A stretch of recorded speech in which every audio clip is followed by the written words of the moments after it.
Hey, what's good guys? This is Wood from Wood Cycles, and for today's video, I'm gonna show you how to convert your existing rotors, or in Filipino, rotors. Ang rotors natin, this is a 6 bolt. Put this in a centerlock hubs. So how will we do it? In this method, we're gonna have to use a converter or conversion. I bought this item from Shopee, so this would help us convert the 6 bolt rotors that we have here para mag-fit sa, again, center lock hubs. So this is just an example. Ito yung existing wheel ko, which is a centerlock Shimano with centerlock Shimano hubs.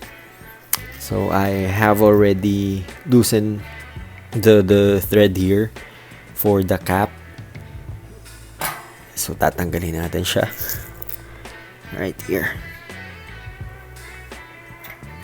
Okay, so you see the difference. This is a centerlock rotors. It's easy to fit kasi intended talaga siya to use on a centerlock hubs. Now, paano kung meron ka, ang rotors mo lang is actually a 6 bolt like this one. Para hindi ka na bumili ng new rotors, ang option natin is to buy a conversion kit or yung tinatawag na converter.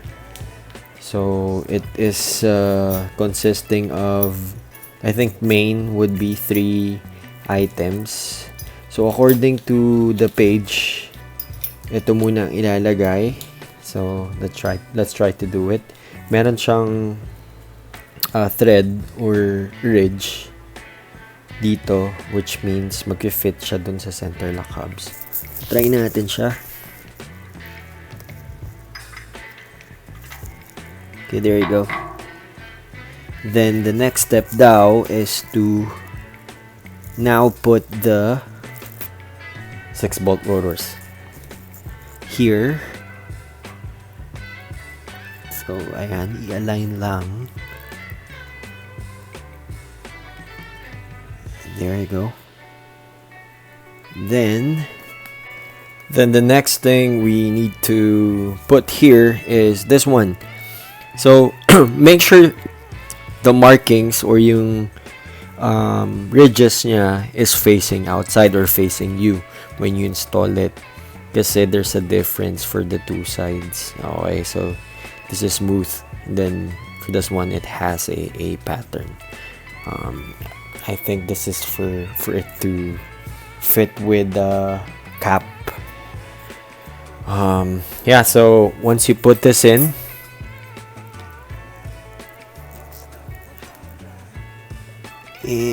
there, so line it up dun sa holes. Next step is for you to put the screws. So once screwed, lagay nyo na yung cap.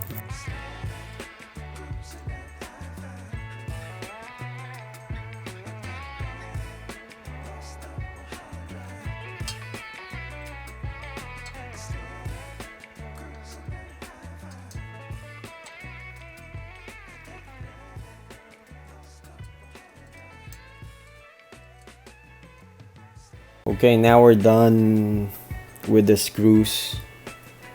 So by the way, this is ano pala, parang star. So if you're gonna use a wrench, yung star kunin nyo. This is not an Allen or hex. Anyways, going back, this can still be removed kasi the use of this is parang washer before the cap. And if you could see, or if you would notice, yung holes is talagang nagmatch doon sa screw heads para pantay sila when you put the cap in. Also, one thing to note, meron pa rin siyang wobble onte.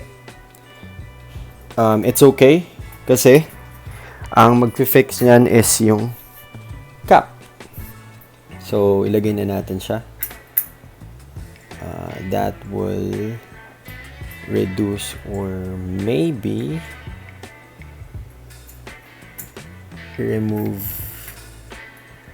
yung wobble or yung shaking of the rotors here. Okay, so let's see if this would fit. Okay, make sure na pantay yung thread niya.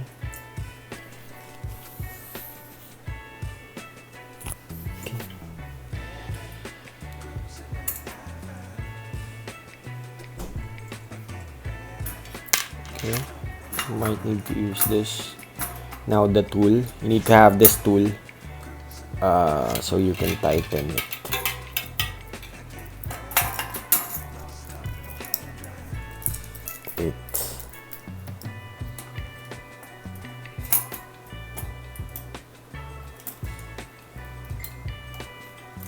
There you go.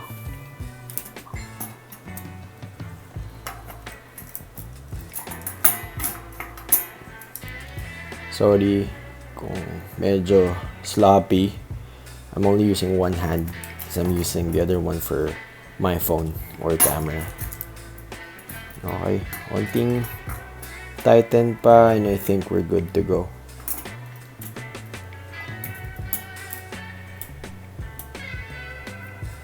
There. One more.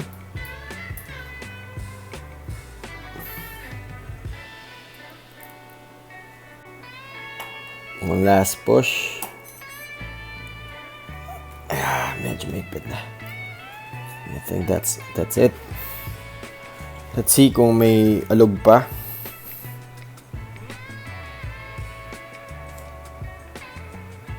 Okay. I guess it's super tight. Meron nang lining dito nung pag-tighten ko. Okay. So, yeah, that's how you do or how you convert a 6-bolt rotors into or make it fit sa centerlock hubs.